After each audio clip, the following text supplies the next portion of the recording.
Hi friends, this is Kiran. Welcome back to Kiran fact sports channel. ఎప్పట్లాగే నేను SRH versus Delhi Capitals match complete అయిన next minute ఈ video చేస్తున్నాను. And SRH అయితే almost 67 runs తేడాతో గెలిచింది. చాలా భారీ విజయంలో కనిపిస్తుంది. కానీ ఒక దశలో ఢిల్లీ క్యాపిటల్స్ చేజ్ చేస్తుంది అనిపించింది అభిషేక్ పోరెల్ బ్యాటింగ్ చేసేటప్పుడు. అండ్ మొత్తానికి చూస్తే ఇవాళ ట్రావిస్ హెడ్ బ్యాటింగ్ నచ్చిన వాళ్ళంతా, ఒక Travis head and Abhishek Sharma వీళ్ళిద్దరు పవర్ ప్లేలో ఆడిన విధానం నచ్చిన వాళ్ళు ఒక లైక్ చేయండి. సునామీల లైక్స్ అయితే ఉండాలి వాళ్ళ బ్యాటింగ్. అండ్ ఇవాళ విన్కు కారణమైన ఒక ఇద్దరు ప్లేయర్స్ నేమ్స్ అయితే కామెంట్ చేయండి. సో ట్రావిస్ హెడ్ ఇవాళ మెయిన్ హీరో అని చెప్పొచ్చు. అభిషేక్ శర్మ కూడా 88 రన్స్ కొట్టాడు ట్రావిస్ హెడ్.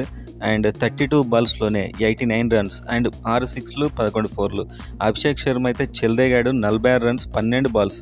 సో కొద్దిలో ఇదే ఒక రికార్డు మిస్ అయిందని చెప్పొచ్చు. 2 ఫోర్లు 6 సిక్స్లు. సో మొత్తానికైతే 383 స్ట్రైక్ రేట్ అండ్ హెడ్ది 278. వీళ్ళిద్దరు అవుట్ కాగానే మార్కరం వెంటనే అవుట్ కాగానే క్లాసెన్ కూడా త్వరగానే అవుట్ కాగానే Nitish Reddy and Shahbaz Ahmed super innings అని చెప్పొచ్చు. షాబాద్ అహ్మద్ అయితే 59 రన్స్ 29 బాల్స్లో 2 4s 5 6s and 203 strike rate. Nitish Reddy కూడా తన రోల్ అయితే ప్లే చేశాడు. 37 రన్స్ 27 బాల్స్లో 2 4లు 2 6లు. సో వీళ్ళంతా చెలరేగారు 266 ఫర్ 7. ఇదైతే పవర్ ప్లేలో 125 రన్స్ అనేది వరల్డ్ రికార్డ్ ఇది పవర్ ప్లేలో. ఇంతకుముందు ఐపీఎల్ రికార్డ్ అయితే 105 కేకేఆర్ 2017లో ఉండేది.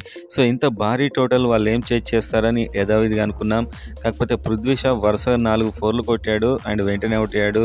డేవిడ్ వార్నర్ అవుట్ అయ్యాడు. కానీ ఫ్రేజర్ మెగ్గర్క్ మాత్రం అద్భుతంగా ఆడాడు. 65 రన్స్ 18 బాల్స్ 5 ఫోర్లు 7 సిక్స్లు.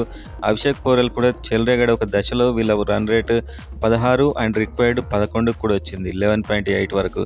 ఆ దశలో కొట్టేస్తారు అన్న ఫీలింగ్ కూడా వచ్చింది. కానీ ప్రతిసారి ఒక వికెట్ పడుతూ పోయింది. అండ్ ఇక్కడ నటరాజన్ అయితే ఫెంటాస్టిక్ ఇవాళ 4 ఓవర్స్లో 19 రన్స్ ఇచ్చి 4 వికెట్స్. అండ్ నితీష్ రెడ్డి బౌలింగ్లో కూడా ఫెంటాస్టిక్ అని చెప్పొచ్చు.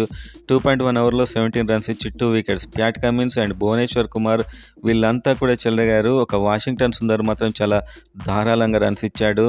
అండ్ మయాంక్ మార్కండే కూడా రన్స్ ఇచ్చాడు. కాకపోతే వికెట్స్ తీశాడు మయాంక్ మార్కండే. సో మొత్తానికైతే చాలా సూపర్ బౌలింగ్ వేశారు. చివరిలో ఒక దశలో మ్యాచ్ ఇంత కొట్టినా కూడా పోద్ది అనిపించింది. కాకపోతే చివరికి 67 రన్స్ తేడాతోని చివరిలో రిషబ్ పంత్ స్లోగా బ్యాటింగ్ చేయడం, స్టబ్స్ వచ్చినాక వీళ్ళు వచ్చాకైతే వాళ్ళ స్పీడ్ తగ్గిపోయింది చాలా వరకు. సో మొత్తానికి ఒక దశలో గెలుస్తారనుకున్న మ్యాచ్ కాస్త లాస్ట్కు ఈజీగా గెలిచినట్టు మారిపోయింది ఫ్రెండ్స్.